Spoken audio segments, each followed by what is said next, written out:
Poštovani gledalci, u prethodnim emisijama imali smo prilike da se upoznamo sa placem polovnih vozila S-leasinga, a sada idemo takođe na plac polovnih vozila S-leasinga, ali polovnih komercijalnih vozila. Sa nama je Nenad i on će nam nešto više reći. Ono što nas na početku zanima jeste koliki je procenat nabavke komercijalnih vozila putem leasinga.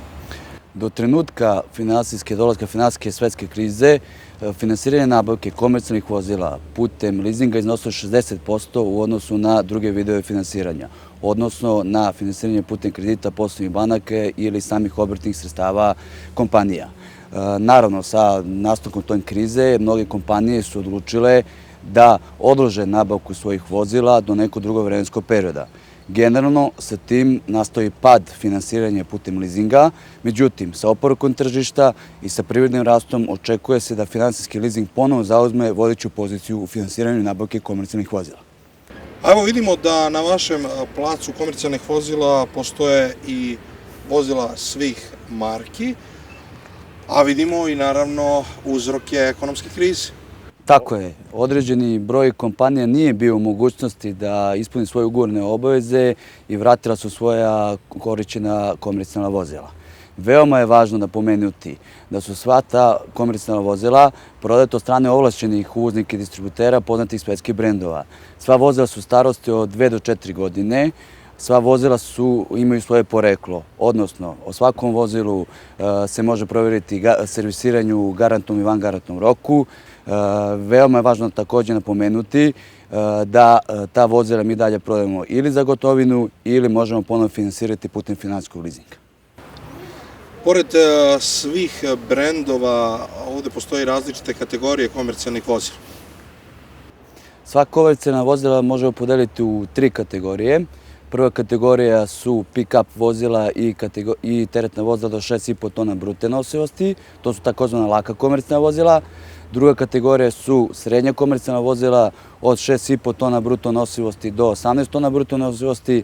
I treća kategorija su teška komercijalna vozila u koje spadaju tegljači za unutrašnji i spoljašnji transport i teški građevinski kamioni.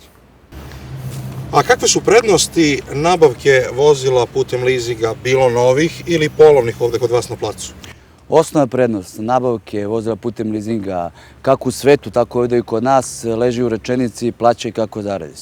Naime, samu cenu finansiranja vozila, znači nabavke vozila, kompanije mogu kalkulisati u cenu svojih usluga, odnosno cenu svojih proizvoda. Samim tim, te leasing naknade njima ne predstavljaju opterećenje i trošak, već samo poboljšavaju kvalitet njihovih poslovanja, odnosno povećavaju dobit i profit kompanije.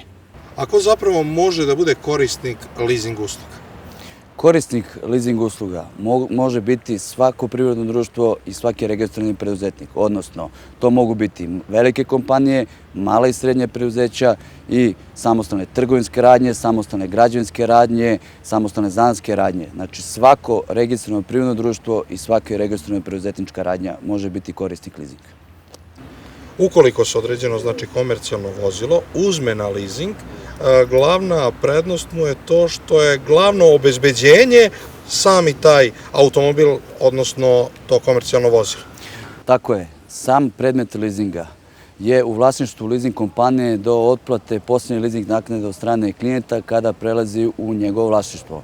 Iz tog razloga osnovno sredstvo obezbeđenja pored vozila su menice, tako da nije potrebno nikako drugo sredstvo obezbeđenja u smislu hipoteka, dodatnih zaloga na pokretnim i nepokretnim stvarima. Takođe, prilikom finansiranja putem leasinga, korisnici leasinga imaju zakonsku mogućnost odbitka ili povraćaja PDV-a po uloznoj fakturi.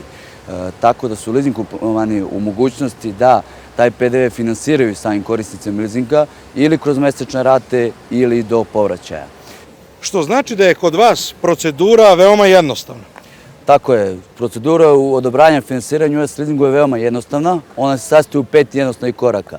Prvi korak je odabir predmeta leasinga od samog korisnika i prihvatanje informativne ponude koja je data korisniku leasinga od strane nas. Drugi korak je popunjavanje zahteva za finansiranje i skupljanje neophodne dokumentacije. Treći korak je odobravanje s naše strane u najkraćem mogućem roku. Četvrti korak sebi sadrži potpisivanje leasing ugovora, sadrži u sebi uplatu učešća od strane klijenta i osiguranje predmeta. I na kraju, najvažniji peti korak je preuzimanje predmeta leasinga na korišćenje.